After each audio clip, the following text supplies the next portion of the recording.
से फोटो।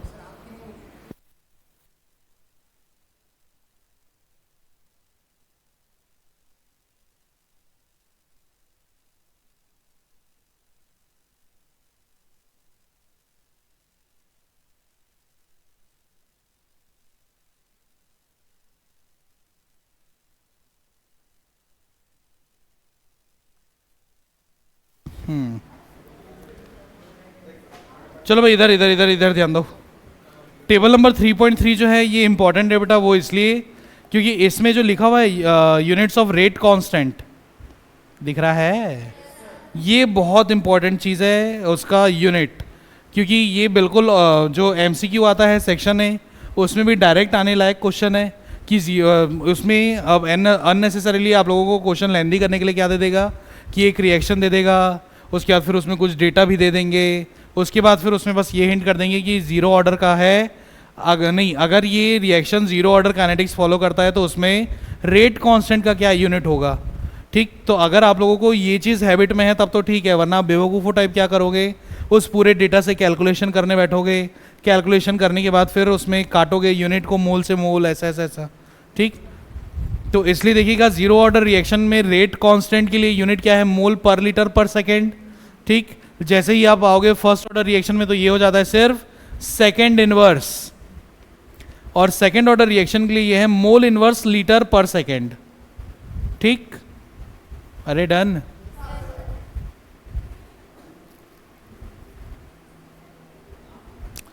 चलो अब एग्जाम्पल 3.4 को देखो। Identify the reaction order from which from each of the following rate constant.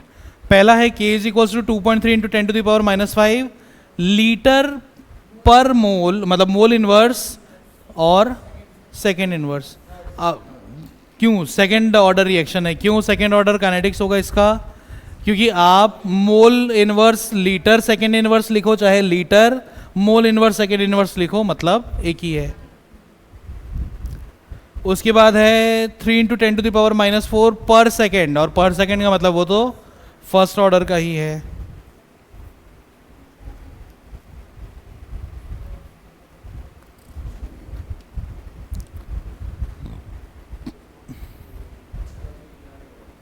चलो अब आओ बेटा, ये पेज को पलटो और उसमें आप लोगों को दिख रहा होगा इंटीग्रेटेड रेट इक्वेशंस, जिसमें पहला है सबसे पहला है जीरो ऑर्डर रिएक्शन मिला। अब टू बी वेरी ऑनेस्ट, हम लोगों का टारगेट ट्वेल्थ बोर्ड अगर है और ट्वेल्थ बोर्ड में ये वाला चैप्टर, तो इस चैप्टर से ऑन एन एवरेज 7 नंबर का ही आता है, 7 या 8 इतना ही इस चैप्टर का वेटेज है। और इस चैप्टर के जो मोस्टली न्यूमेरिकल हैं वो या तो ज़ीरो ऑर्डर के हैं या तो फर्स्ट ऑर्डर के हैं। ठीक, और दूसरी चीज़ बहुत हुआ तो सेक्शन बी और सेक्शन ए से बिल्कुल डायरेक्ट क्वेश्चन आएगा, एमसीक्यू और वो रिटर्न वाला, जैसे मॉलिकुलैरिटी ऑर्डर ये सब। ठीक, तो इसलिए हम लोग जीरो ऑर्डर काइनेटिक्स और फर्स्ट ऑर्डर काइनेटिक्स में ये जो इंटीग्रेशन डिफ्रेंसिएशन है उसमें नहीं जा रहे हैं, हम लोग सीधा सीधा देख रहे हैं वो इक्वेशन और उस इक्वेशन पर न्यूमेरिकल।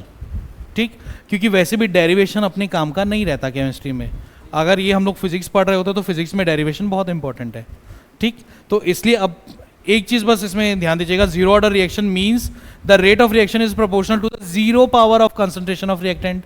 ठीक, अब याद करो लास्ट क्लास में मैंने आप लोगों को एक चीज बताई थी कि किसी का पावर जीरो है, याद आ रहा है कुछ?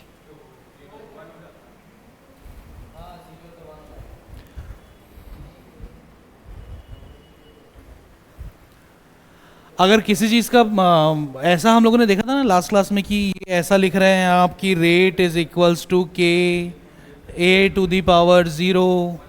ठीक, तो अगर पावर ज़ीरो हो गया मतलब क्या हो गया, ये तो वन हो गया, यानी कि रेट जो है वो किसके ऊपर डिपेंड करता है, मतलब सिंपली उसी पे ही चल रही है कहानी।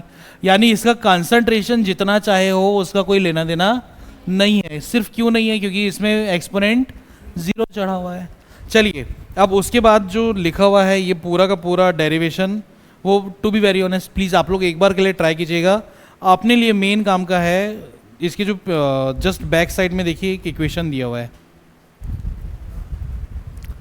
दो इक्वेशन जीरो ऑर्डर से अपने लिए बहुत इंपॉर्टेंट होते हैं। एक तो है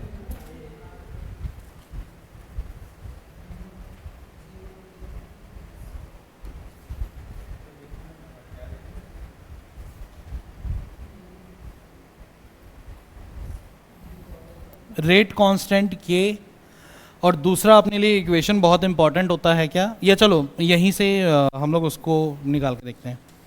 पहला तो होता है के,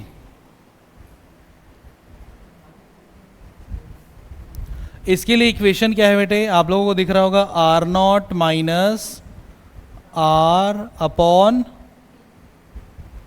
टी डेल्टा टी, जो आप लिखना चाहो। डेल्टा टी का मतलब होता है क्या, डिफरेंस या वो इंटरवल, ठीक। टी लिखोगे तो वो टाइम ही है, ठीक। चलिए, ये तो है रेट कांस्टेंट के लिए इक्वेशन। अच्छा, इसमें आर नॉट क्या है, हम लोगों ने इलेक्ट्रोकेमिस्ट्री वाले चैप्टर में भी देखा है, सॉल्यूशन वाले चैप्टर में भी देखा है। अगर नॉट लिखते हैं तो नॉट लिखने का मतलब है कि ये इनिशियल वैल्यू को शो करता है, और ये बाय डिफॉल्ट क्या हो जाएगा बेटे,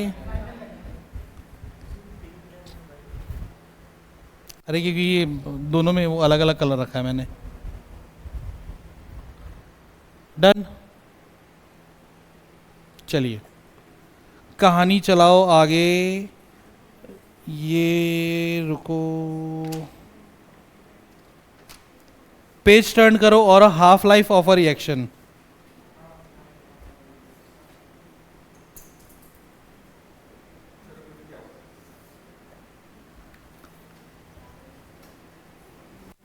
अर्थ आयु काल, हाफ लाइफ बोला तो नहीं समझ आया, पहुंच गए। चलिए, अब उसमें वो जो इक्वेशन आ रहा है, उस इक्वेशन पे आने के पहले हम लोग खुद ही से थोड़ा सॉल्व करते हैं। हाफ लाइफ टाइम क्या होता है बेटा, हम लोग पढ़ चुके हैं पहले, T/2, ये तो है, लेकिन टी हाफ है क्या, ये वो टाइम है जब रिएक्टेंट का कंसंट्रेशन अपने इनिशियल कंसंट्रेशन का एग्जैक्टली हाफ रह रहा है। अब ये उसकी प्रॉपर्टी है कि हाफ लाइफ टाइम क्या लेकर के दे रहा है अपने को, इक्विलिब्रियम, जब कंसंट्रेशन अमाउंट ऑफ रिएक्टेंट और अमाउंट ऑफ प्रोडक्ट सेम आ रहा है। ये तो उसकी प्रॉपर्टी हुई, लेकिन असल में डेफिनेशन क्या है कि initial concentration of reactant will remain half, ठीक। यानी कि हाफ लाइफ टाइम पे अगर आप चलोगे, यानी हाफ लाइफ टाइम पे, अब यहीं से हम लोग कहानी आगे बढ़ा रहे हैं बेटा। अब इस इक्वेशन को अगर आप हाफ लाइफ टाइम के लिए सॉल्व करोगे तो क्या इक्वेशन बनेगी कि k is equals to R not minus, अच्छा हाफ लाइफ टाइम पे क्या हो जाएगा, टी हाफ पे, अरे आज याद करके आए हो उस एक चीज को ही, ठीक है, एटलीस्ट तुम याद करके आए, ये इन लोग बस हंसने आए हैं। उस चीज के थोड़ा सा ऊपर भी बढ़ना है अपने को। टी हाफ पे कहानी क्या रहेगी बेटा, टी हाफ पे कहानी है कि जो इनिशियल कंसंट्रेशन का हाफ होना चाहिए क्या, फाइनल कंसंट्रेशन, यही है ना भाई डेफिनेशन, कि टी हाफ कौन सा टाइम है जब concentration of reactant should remain half of its initial concentration, यही तो डेफिनेशन है। तो अब इस इक्वेशन को आप इसी के हाफ लाइफ टाइम के लिए अगर ड्राफ्ट करोगे तो क्या हो जाएगा, आर की जगह हम लोग क्या लिख सकते हैं बेटा, आर नॉट बाय 2 लिख सकते हैं, और यहां पे क्या लिखना पड़ेगा अपने को,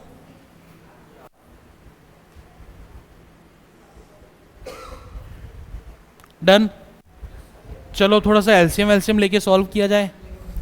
टी हाफ के लिए हम लोगों को इक्वेशन निकालना है, तो टी हाफ को ले जाओ उधर, क्या बन गया, is equals to R not minus 1/2 R not upon K, पक्का। यहां से क्या मालूम चल गया अपने को,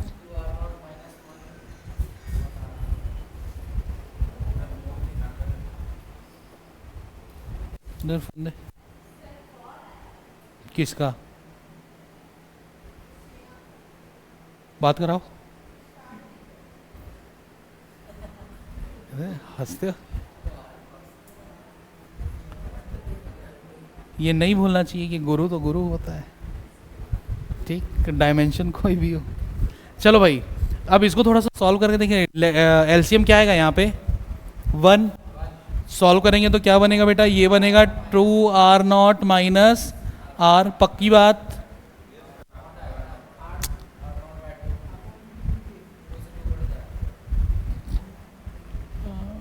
एक मिनट एक मिनट एक मिनट,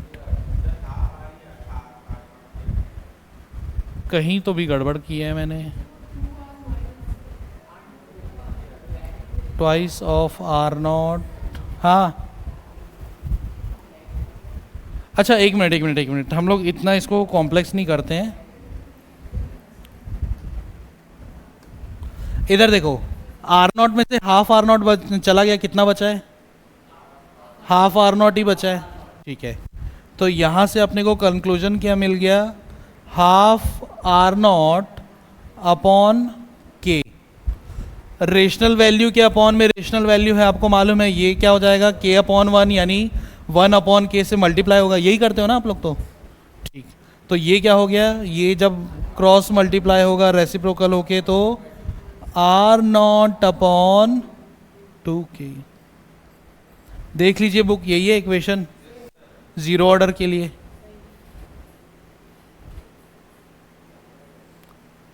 ये एक निर्जीव वस्तु है, इसको जितना घूर लो ये पलट के जवाब नहीं देगा। डन। चलो अब एक काम करते हैं, जीरो ऑर्डर के दो इक्वेशन हम लोगों ने देख लिए। अच्छा एक चीज और बताओ, अगर जीरो ऑर्डर के लिए हम लोग बात कर रहे हैं कि रेट ऑफ रिएक्शन डिपेंड कर ही नहीं रहा है कंसंट्रेशन पे, यही है ना जीरो ऑर्डर, तो अगर ऐसा कुछ ग्राफ आप प्लॉट करना चाहो जिसमें आप रेट ऑफ रिएक्शन और कंसंट्रेशन के बीच में ग्राफ प्लॉट करोगे तो कैसा स्लोप आना चाहिए,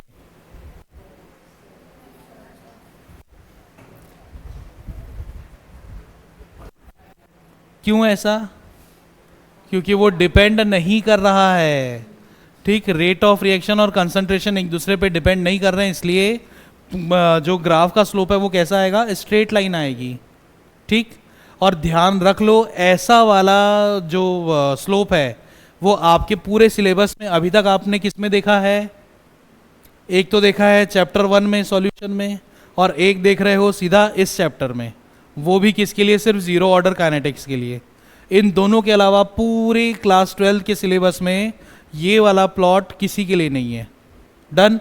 चलिए जीरो ऑर्डर अगर पढ़ लिए, जीरो ऑर्डर के लिए अपने को दो इक्वेशन इंपॉर्टेंट है, कौन कौन से, एक तो ये और एक ये, दो चार क्वेश्चन बनाते हैं उसके बाद फर्स्ट ऑर्डर में जाएंगे, ठीक। कहाँ है क्वेश्चन, क्वेश्चन कहाँ है, क्वेश्चन क्वेश्चन,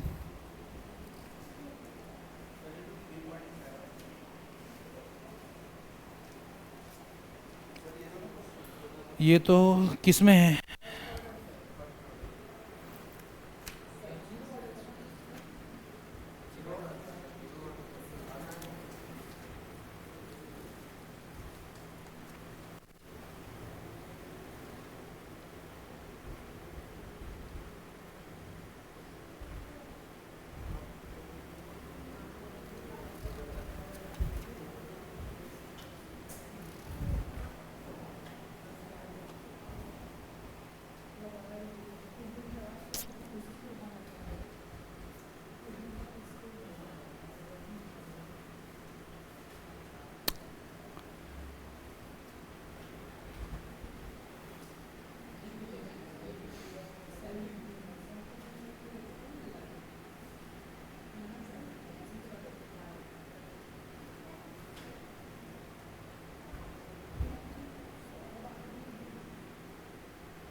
जीरो ऑर्डर का क्वेश्चन दिख क्यों नहीं रहा है भाई, शायद हड़बड़ी में देख रहे हैं इसलिए नहीं दिख रहा होगा। चलो कोई बात नहीं, फर्स्ट ऑर्डर को भी देख लेते हैं पहले, फिर फर्स्ट ऑर्डर के क्वेश्चन सामने सामने दिख रहे हैं, इनको सॉल्व करेंगे।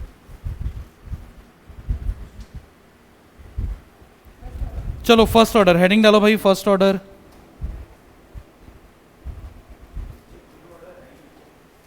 वही तो, या हो सकता है हो हम लोग सुपरफिशियली देख रहे हैं इसलिए ना दिख रहा हो।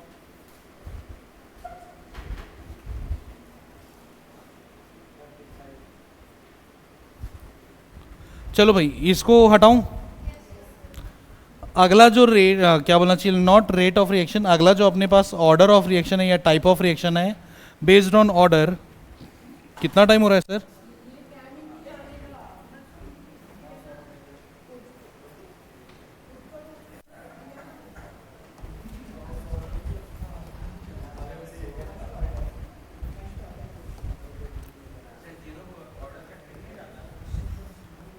वही तो, अरे ठीक है ना, चलो पहले इसको कर लेते हैं, उसके बाद एक ही साथ में कर लेंगे। इधर इधर फर्स्ट ऑर्डर रिएक्शन। अच्छा, फर्स्ट ऑर्डर रिएक्शन क्या होगी, कहानी डेफिनेशन क्या बनेगी कि ये जो हम लोग देख रहे थे स्टार्टिंग में कि रेट इज इक्वल्स टू के ए टू दी पावर, अब यहाँ पे एक्सपोनेंट कितना लेना पड़ेगा अपने को, 1। अच्छा, अब 1 आने के दो रास्ते हैं, क्या दो रास्ते हैं भाई, या तो दोनों का 0.05 हो, 0.5 0.5, लेकिन हम लोगों को मालूम है कि हम लोग एक्सपोनेंट आइडियली क्या नहीं लेते, रेशनल वैल्यू नहीं लेते हैं कभी भी। ठीक, तो अपने पास एक कंडीशन ये हो सकती है कि ये ऐसा रहा हो सकता है ना। तो यहां से अपने को कंक्लूजन क्या मालूम चल गया कि फर्स्ट ऑर्डर रिएक्शन के लिए पहली चीज तो एज पर द डेफिनेशन कि इसमें रेट कौन, मतलब रेट किस पे डिपेंड करेगा बेटे, एक रिएक्टेंट के फर्स्ट पावर पे, उसके कंसंट्रेशन के फर्स्ट पावर पे, या फिर अगर आप दोनों को थोड़ा ब्रॉडली देखोगे तो इसमें तो पावर 0 हो गई, यानी कि दूसरा रिएक्टेंट जो है उस पर डिपेंड नहीं कर रहा। यानी कंक्लूजन और क्या निकला कि इस फर्स्ट ऑर्डर रिएक्शन के लिए क्या होगी कहानी कि रेट ऑफ रिएक्शन मेनली किस पे डिपेंड कर रहा होगा, एक रिएक्टेंट पे ही डिपेंड कर रहा होगा। ठीक, हाँ, जब हम लोग सेकेंड ऑर्डर देखेंगे तो ये क्या हो सकता था, या तो 2 या तो 0, या तो फिर 1 और 1 हो सकता था, या तो 0 और 2 भी हो सकता था। तो उसमें ये पॉसिबिलिटी है कि उसमें पहला वाला जो है वो तो रोल प्ले करे, लेकिन सेकेंड वाला और इम्पॉर्टेंट रोल प्ले करे। ठीक, तो उस वाले में सेकेंड रिएक्टेंट के कंसंट्रेशन पे ज़्यादा डिपेंड करता है। चलिए, नहीं, क्योंकि जब हम लोग डिफरेंस बिटवीन मॉलिकुलैरिटी और वो देखे तो उसमें कंडीशन क्या थी कि वो होल नंबर होंगे, और मॉलिकुलैरिटी जो है वो मतलब वो तो कंप्लीट नंबर होगा, रियल नंबर रहेगा, जबकि वो फ्रैक्शनल वैल्यू हो सकती है। और इसके हम लोगों ने कुछ एक क्वेश्चंस भी देखेंगे, 2.5 1.5 आ रहा है जो। ठीक, चलिए फर्स्ट ऑर्डर रिएक्शन के लिए देखेंगे। आपकी बुक में देखिए equation number 3.15, K is equals to 2.303 upon T log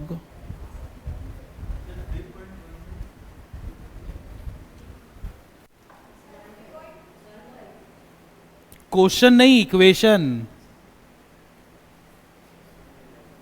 बोला तो इक्वेशन था भाई।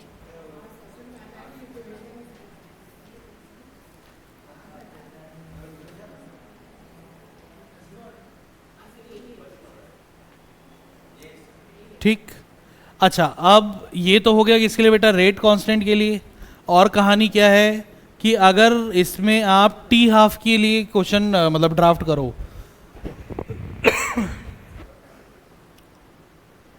टी हाफ अगर इसी को आप बनाना चाहोगे टी हाफ, तो इसमें क्या हो जाएगा, क्वेश्चन कैसे चेंज होगा, मतलब ये इक्वेशन कैसे चेंज होगा।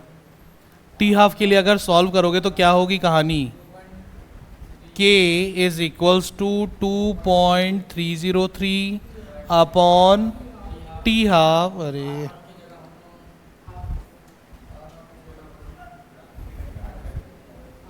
log base 10 R not upon, ये क्या हो जाएगा बेटा, R जो है वो बन जाएगा R नॉट बाई 2। ठीक, पक्की बात। ठीक,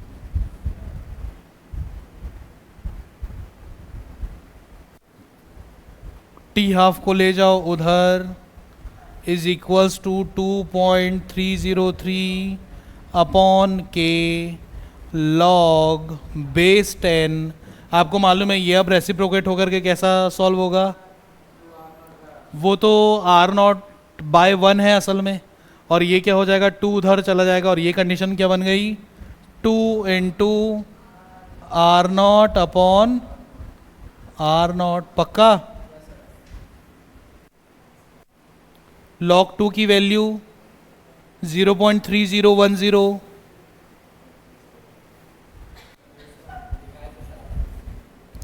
2.303 अपॉन के इंटू log 2 की वैल्यू है 0.3010 is equals to T half. उसको सॉल्व करो, कितना आ रहा है, हाँ जी, 0.693 अपॉन के।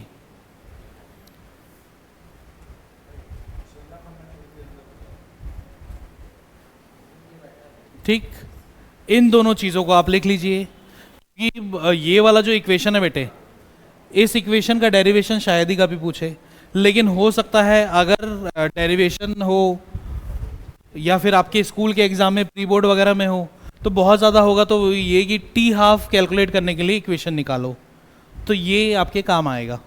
ठीक, तो इन 2-3 चीज़ों को फटाफट लिखिए, तब तक मैं इसके क्वेश्चन ढूंढ लूँ।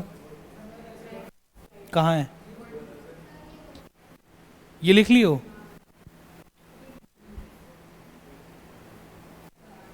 आप लोग, ठीक है।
इन लोगों का थर्ड पीरियड तो मैथ्स बायो है।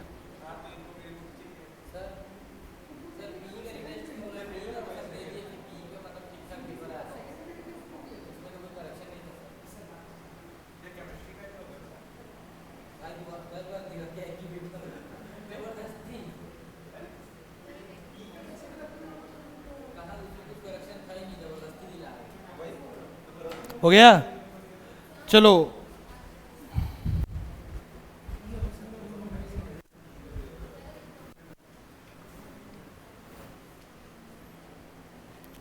अच्छा, ये वाले इक्वेशन का एक फॉर्म आप लोगों के बुक में और दिया है, इस लॉग तक के कहानी यहीं रख दो और बाकी को उधर ले जाओ। क्या बन जाएगा कि log base 10 R not upon R is equals to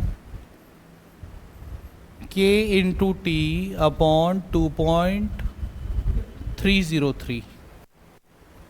ये कैसे आया बेटे, इधर देख लो, ये क्रॉस मल्टीप्लाई हो गया और लॉग उधर ही छोड़ दे रहा।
और लगेगा तो और मिलेगा। अरे मैं बोल रहा हूँ और लगेगा तो और मिलेगा।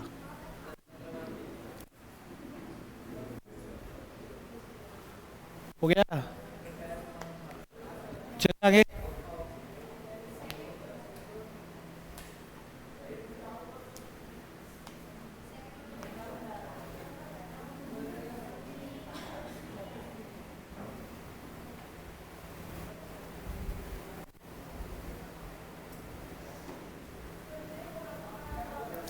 अब इसको मैं ऐसे करके नहीं चल सकता ना। Yes sir. हाँ। चलो बहुत इजी ही है इस चैप्टर के न्यूमेरिकल। जैसे अभी एग्जाम्पल से शुरुआत करते हैं। एग्जाम्पल नंबर 3.5, इसको चेंज करूँ?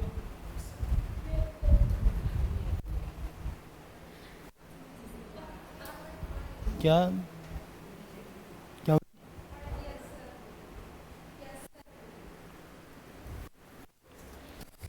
चलो क्वेश्चन क्या बोल रहा है कि the initial concentration of N2O5 in the following first order reaction.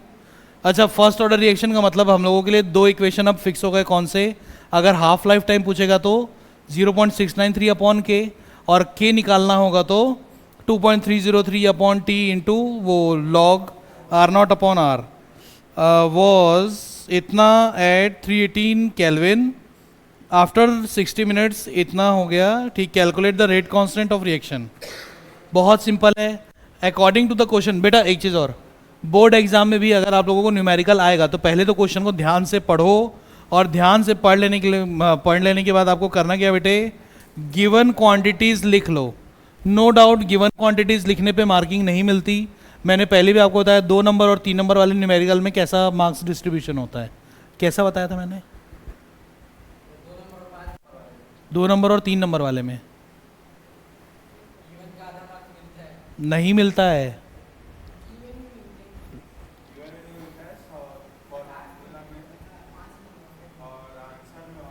Formula में हाफ मार्क, उस फॉर्मूला में करेक्ट वैल्यू पुट करने पे हाफ मार्क। ठीक, और ये जो हाफ मार्क है, ये हाफ मार्क मतलब करेक्ट वैल्यू कब पुट करोगे, जब आप गिवन दैट में जो भी सप्लाइड इंफॉर्मेशन है उसको सही सही आइडेंटिफाई करके लिख लो। ठीक, करेक्ट वैल्यू पे हाफ मार्क। अभी 2 मार्क्स वाले पे चल रहे हैं। उसके बाद जब आएंगे किस में आप, कैलकुलेशन नहीं रहे। ठीक, कैलकुलेशन, तो कैलकुलेशन में हाफ, और उसके बाद करेक्ट आंसर पे हाफ। ठीक, 2 नंबर हो गया। 2 नंबर वाले न्यूमेरिकल में यूजुअली होता क्या है, अब वो डिपेंड करता है कि अगर यूनिट वाला क्वेश्चन है तो यहाँ से ये हटेगा और यूनिट में हाफ मार्क आ जाएगा, और अगर यूनिट वाला क्वेश्चन नहीं है तो उस कंडीशन में यहाँ से हाफ हटेगा, कैलकुलेशन में हाफ आ जाएगा। ठीक, ये 2 नंबर वाला है। लेकिन अगर 3 नंबर वाला हुआ तो आपको चाहिए कितना, फॉर्मूले में हाफ मार्क मिलेगा। ठीक, करेक्ट वैल्यू पुट करने पे हाफ मार्क मिलेगा। ठीक, उसके बाद फिर सही सही उसको कैलकुलेशन करोगे तो 1 मार्क मिलेगा, करेक्ट आंसर पे हाफ मार्क मिलेगा, और यहाँ पे फिक्स हो जाता है बेटा कि यूनिट पे तो हाफ मार्क मिलेगा ही मिलेगा। ये है केमिस्ट्री में स्टेप मार्किंग। ठीक, तो अपने को क्या चाहिए बेटा, अब ये जो न्यूमेरिकल है उस न्यूमेरिकल को पढ़ने के बाद उसके सही सही इंफॉर्मेशंस लिखना। तो कहानी क्या बनी कि गिवन दैट आर नॉट कितना है बेटा, आर नॉट का कंसंट्रेशन 1.24 इंटू 10⁻⁻⁻²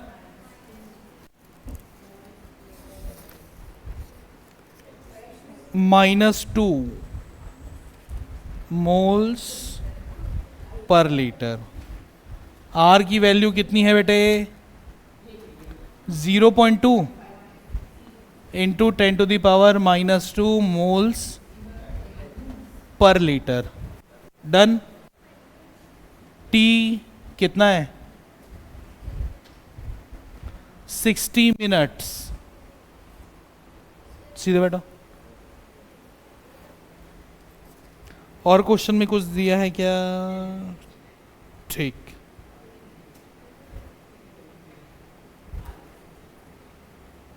रेट कांस्टेंट तो निकालना है जी। के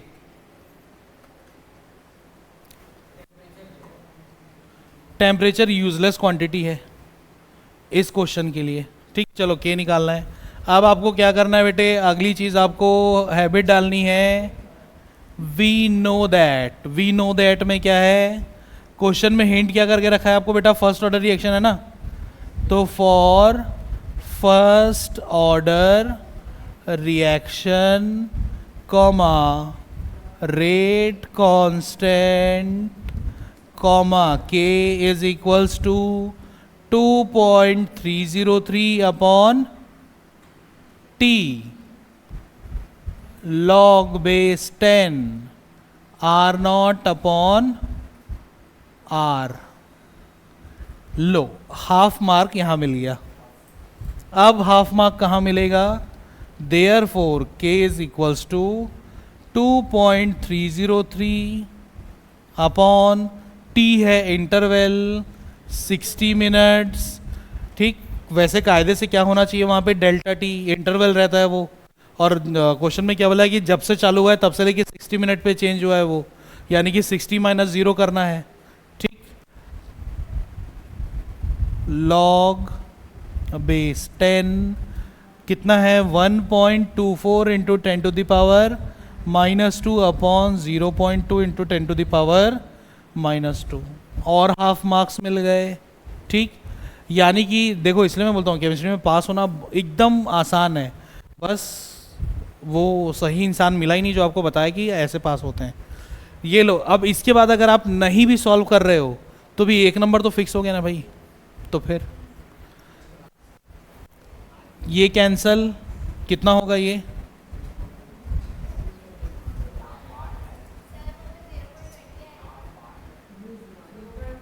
बेटा यहाँ पे 2 के बाद डेसिमल, तो किधर, तो 10 टू,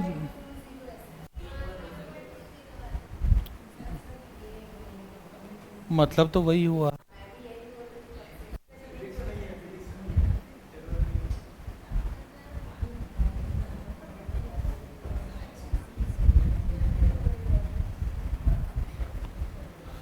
अगर वैसे सिग्निफिकेंट फिगर लेकर के चल रहे हो तो फिर उसमें लिखना पड़ेगा। हम लोग राउंड ऑफ कैलकुलेशन लेके चल रहे हैं। कितना हो रहा है ये, 6.2। आओ अब इसको सॉल्व करो।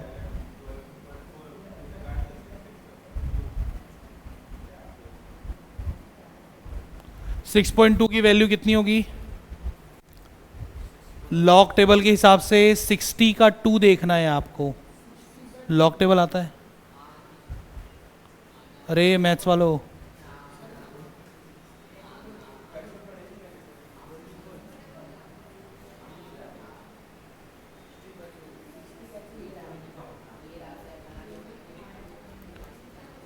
मैं तुम्हारी देवरानी नहीं हूँ, ठीक, कि मुझसे ऐसे टोन में बात करो। Shut up. हाँ, 60 का 2,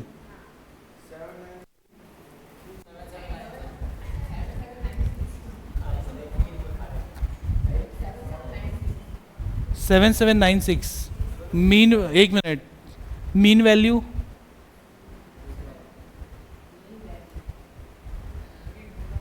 ओए 1, तो इसका वैल्यू कितना होगा, 1.7796 अप्रॉक्सीमेटली 2। तो सॉल्व करने के बाद ये कितना आ रहा है, देख लो, 0.00 कितना है, 0304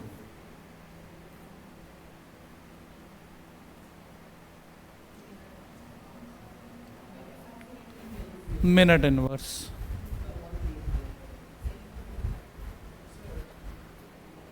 क्या, 2 6.2 को कैसे देखोगे,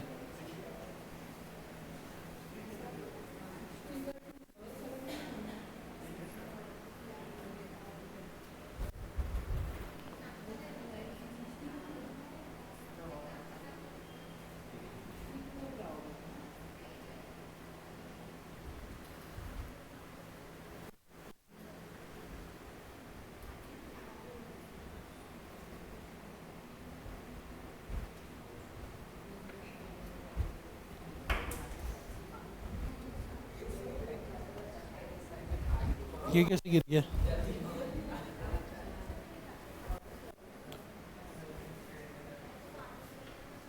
$0.792 है ये, बैंक ऑफ इंडिया।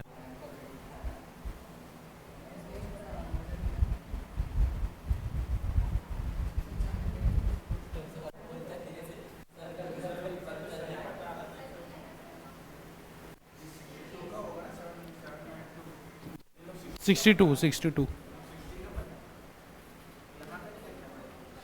हाँ भाई, अब इधर देखो, अगर मान लो ये आप, अरे अगर बोर्ड एग्जाम में लिख रहे होते, अगर मान लो यहाँ तक अब अगर लॉग टेबल मिलता तो बहुत अच्छी बात। मान लो अगर लॉग टेबल नहीं दिया है तो उस कंडीशन में आप लोगों को क्वेश्चन में ही log 6.2 की वैल्यू देना बोर्ड की जिम्मेदारी थी। ठीक, दोनों चीज़ अगर नहीं आई है, यहाँ तक की कहानी छोड़ दे रहे हो, तो भी आपको हाफ मार्क इधर भी मिलेगा। तो 2 नंबर के न्यूमेरिकल में हाफ हाफ हाफ, 1.5 नंबर तो मिल गया। यहाँ तक तो नहीं पहुँचे ना भाई? वाह,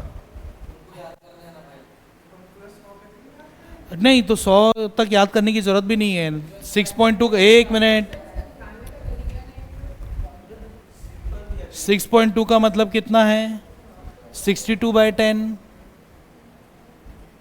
log 62 माइनस log 10। हो सकता है बोर्ड आपको ये वैल्यू दे, 62 का 0।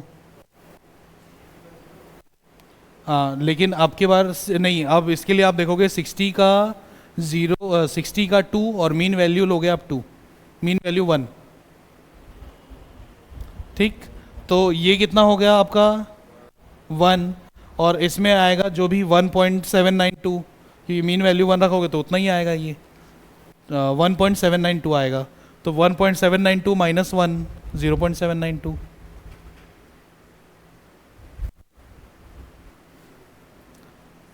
डन। 2 नंबर में 1.5 नंबर ऐसे हासिल करने का है। चलो, अब थोड़ा ये वाला क्वेश्चन बहुत बढ़िया सा है। Example number 3.8।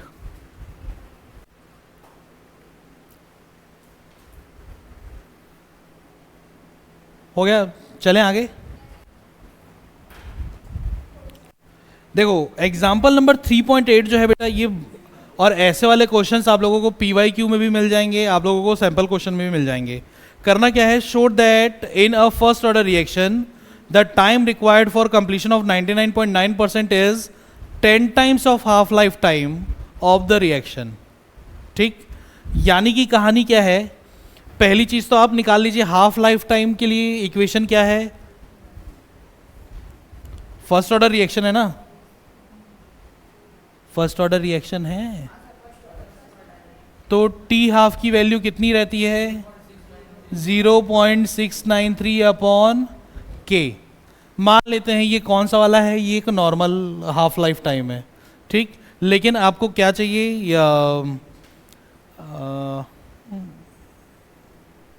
For calculation of T for 99.9% completion. मतलब आप लोगों को क्या करना है बेटा, इस कंडीशन में जो टी आएगा ना, उस टी और इस टी हाफ में रिलेशन देखना है कितने का आया। तो सबसे बढ़िया तरीका क्या रहता है कि इसमें जो भी टाइम आएगा उसको आप क्या कर दो,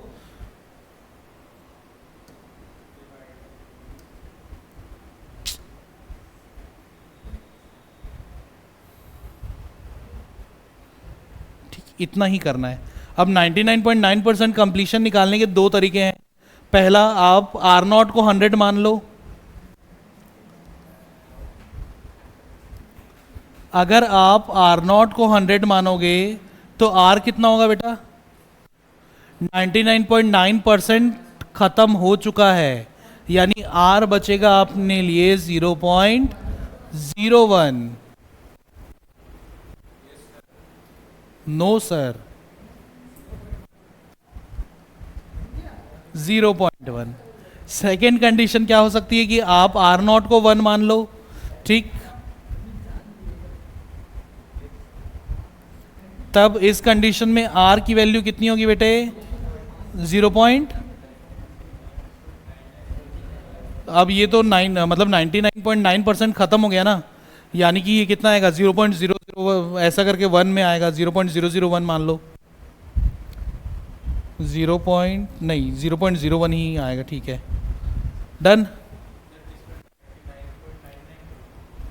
99.99 यानी 999 यानी कि ये हो जाएगा 0.001, ये भी ठीक।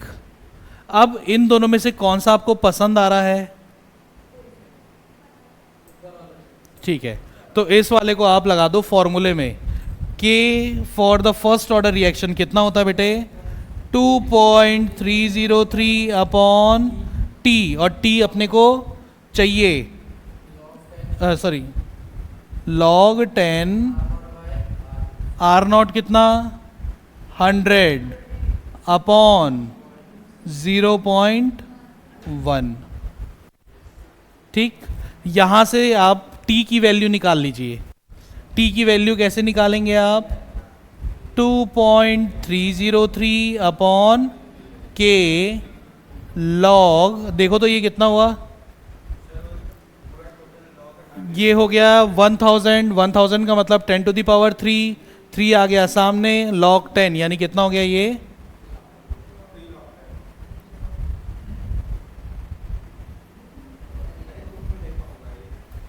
अरे बुक में भी क्या देखने की जरूरत नहीं है, लॉग इतना तो लॉग आता है आप लोगों को। ठीक, इसमें क्या किया बेटा, डेसिमल हटाओगे तो ये क्या हो जाएगा 1000, और 1000 का मतलब हो गया 10 टू द पावर 3, और log 10 टू द पावर 3 का मतलब 3 आ गया सामने, 3 log 10, log 10 कितना हो गया 1, इसलिए हम लोगों ने सीधा सीधा ये शॉर्टकट मार दिया। तो यहाँ से क्या मिल गया, t is equals to 2.303 upon K into 3, यानी कितना हो गया ये 909.6 अपॉन के। पक्का? टी हाफ के लिए है 0.693 अपॉन के, और टी है 6.909 अपॉन के। रिलेशन निकालना है भाई, टी अपॉन टी हाफ कितना हुआ 6.909 अपॉन के डिवाइडेड बाय 0.693 अपॉन के, पलट जाएगा ये 6.909 अपॉन के इंटू के अपॉन 0.693, ये लीजिए भाई। ठीक, सॉल्व करके देखिएगा कितना आएगा ये।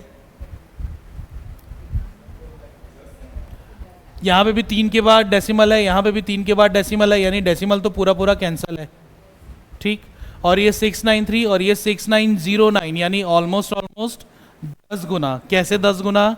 क्योंकि 693 इंटू 10 करोगे तो कितना आएगा 6930, ये कितना है 6909, यानी अप्रॉक्सीमेटली कितना है बेटा ये 10। ठीक, अच्छा,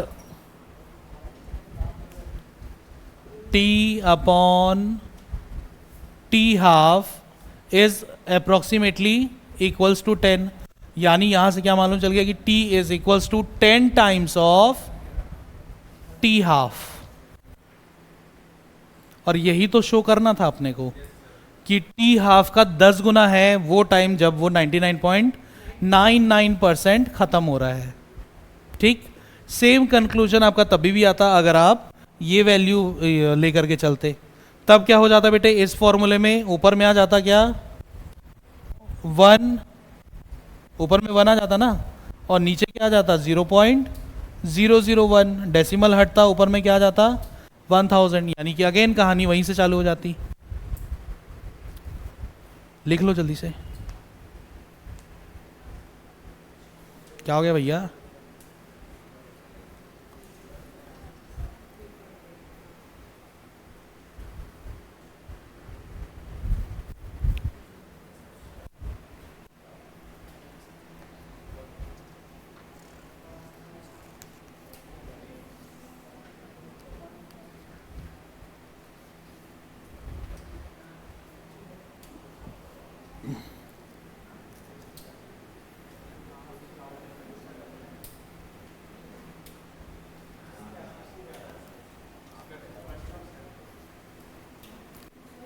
इस चैप्टर में हम लोगों को सेकेंड ऑर्डर और फर्स्ट ऑर्डर में एक देखना है उसका जो पार्शियल प्रेशर है उसमें चेंज।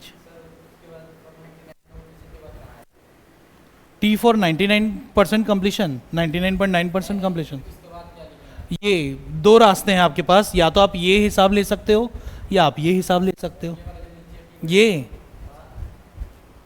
ये तो मैं बता रहा था बेटे कि दोनों में रिलेशन निकालने का सबसे बढ़िया तरीका क्या है, एक को दूसरे से डिवाइड मार दो। ये लीजिए, आपको कंफ्यूजन ना हो।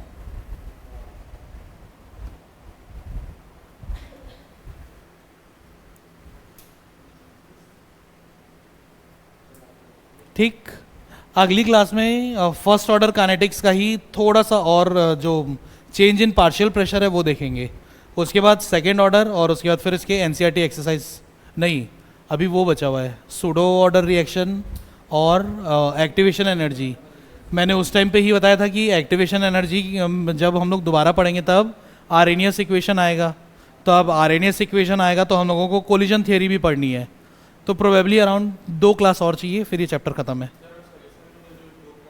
बस इसके बाद ही, क्योंकि जिस दिन करना नहीं, क्योंकि जिस दिन करना था उस दिन बहुत सारी जनता गोल थी, गिनती के 3-4 लोग ही तो थे उस दिन।